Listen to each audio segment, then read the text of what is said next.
यदि आप भारत के निवासी हैं तो आपने मौसम के परिवर्तन का आनंद तो लिया ही होगा। आपने विभिन्न प्रकार की एक्टिविटीज़ को देखा होगा। गर्मी का आना, सर्दी का आना, बारिश का आना, विभिन्न प्रकार से हमारे मौसम का बदलना, यह इस बात का प्रमाण है कि समय के साथ मौसम परिवर्तित हो जाता है।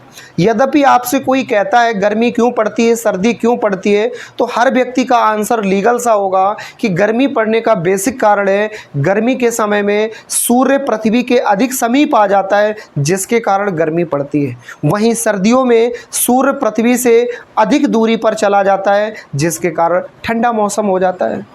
तो आप अगर यदि ऐसा सोच रहे हैं तो यह बिल्कुल गलत है। इस घटना का इस तथ्य से बिल्कुल भी कोई संबंध नहीं है। यदि ऐसा होता तो एक बार विचार करिए आप, जो बड़े बड़े ग्लेशियर हैं, जो पहाड़ बर्फ़ के बने हुए हैं, तो वो तो सबसे पहले पिघल जाने चाहिए थे, फिर भी वो कभी नहीं पिघलते। हज़ारों मीटर ऊंचाई पे बने ये बर्फ़ के जो टीले हैं, जिनको ग्लेशियर के नाम से हम जानते हैं, ये आज भी स्थायी रूप से टिके हुए हैं। यानी सीधी सी बात है कि इसका ऊंचाई से, इसका नीचाई से कोई भी संबंध नहीं है। इसका बेसिक कारण है जो पृथ्वी सूर्य का चक्कर लगाती है, वो पृथ्वी सूर्य से 23.5 डिग्री, जी हाँ 23.5 डिग्री के अक्ष पर झुकी हुई है। यानी पृथ्वी अपने अक्ष पर सूर्य से 23.5 डिग्री पर झुकी हुई है। गर्मी और सर्दी पड़ने का सीधा बेसिक कारण यही है। आपने इस मौसम में यह भी देखा होगा कि अगर यहाँ गर्मी पड़ रही है तो किसी दूसरे देश में या किसी दूसरे क्षेत्र में सर्दी पड़ रही होती है। अमूमन भारत के भी ऐसे कई क्षेत्र हैं जहाँ पे ठंडा मौसम होता है। लोग शिमला चले जाते हैं मई जून के महीने में, वहाँ तो बर्फ़बारी होती रहती है। इसका सीधा संबंध इस बात से है कि पृथ्वी जब अपने अक्ष पर 23.5 डिग्री झुकी हुई है, इसके जो दो किनारे हैं उनको हम उत्तरी और दक्षिणी ध्रुव से समझ सकते हैं।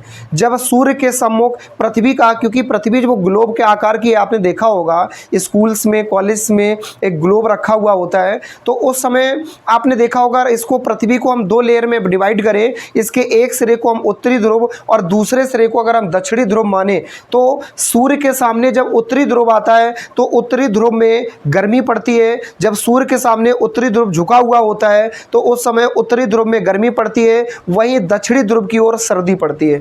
जब सूर्य के सामने दक्षिणी ध्रुव झुका हुआ होता है पृथ्वी का, तो उस समय दक्षिणी ध्रुव में गर्मी पड़ती है, बाकी उत्तरी ध्रुव में सर्दी पड़ती है। यानी सीधा सा स्पष्ट सा रीजन है, गर्मी और सर्दी का इस बात से कोई भी संबंध नहीं है कि यह पृथ्वी के समीप या इससे दूर हो जाता है। आप खुद ही विचार करके देखो, यदि ऐसा होता तो पहाड़ इतने ऊंचे बने होते हैं, तो इन पहाड़ों पर पृथ्वी की तुलना में गर्मियों में अधिक गर्मी पड़नी चाहिए और सर्दियों में अधिक सर्दी पड़नी चाहिए, लेकिन ऐसा कुछ भी नहीं होता है। इसी तरह के फैक्ट जानने के लिए आप इस चैनल को सब्सक्राइब करना और वीडियो को लाइक करना ना भूलें। मिलते हैं।